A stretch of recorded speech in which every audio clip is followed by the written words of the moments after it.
interesting note about this week's Parsha. It talks about the cities of refuge.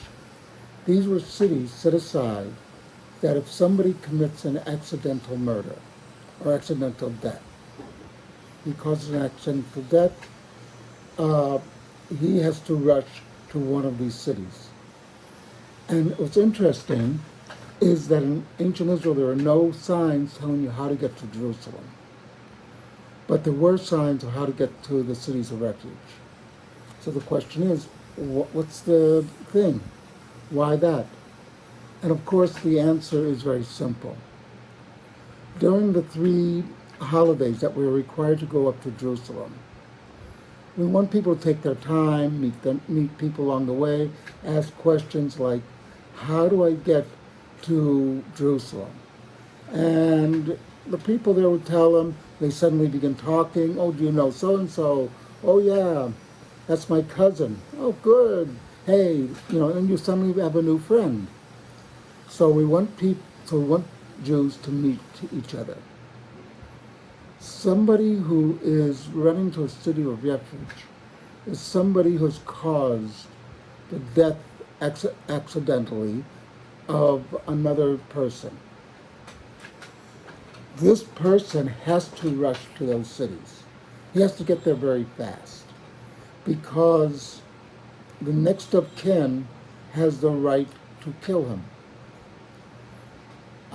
But once he gets to the cities of refuge, to one of the cities of refuge, he's safe. Nobody can touch him. And he stays there until the death of the high priest. So now this brings to a question, why is the death of the high priest? What does that have to do with the accidental death? The high priest was in Jerusalem. This was committed, say, in Beersheba or another place. Well, the high priest doesn't even know these people. What does his death have to do with their accidental murder? And basically, we take the view that in a spiritual sense, it is because the high priest was not fulfilling his job as he should. If the high priest had been doing his job as he should, with the right thoughts, etc., then the accidental death would not have occurred, because that was the power of the high priesthood. Now, also interesting, the mother and wife of the high priest would send gifts to the people living in the cities of refuge, so they would not pray for the high priest's death, since that would get them out of the cities of refuge. They have a vested interest in his dying early.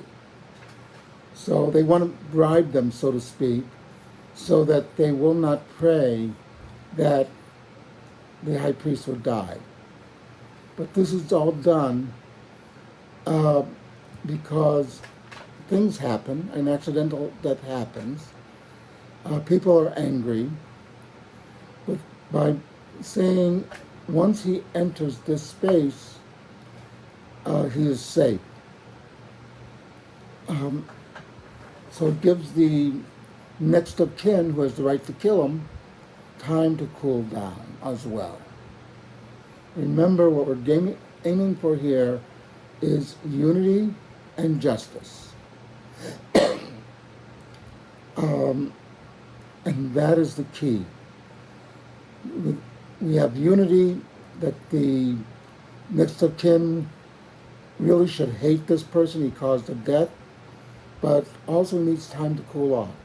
Once he cools off, he'll say, okay, maybe I won't do it. And justice is, yes, this happened. This person caused the death of another human being, even though it was accidental. So he has to pay in some form or another. And that's the goal of the Torah. Something to think about.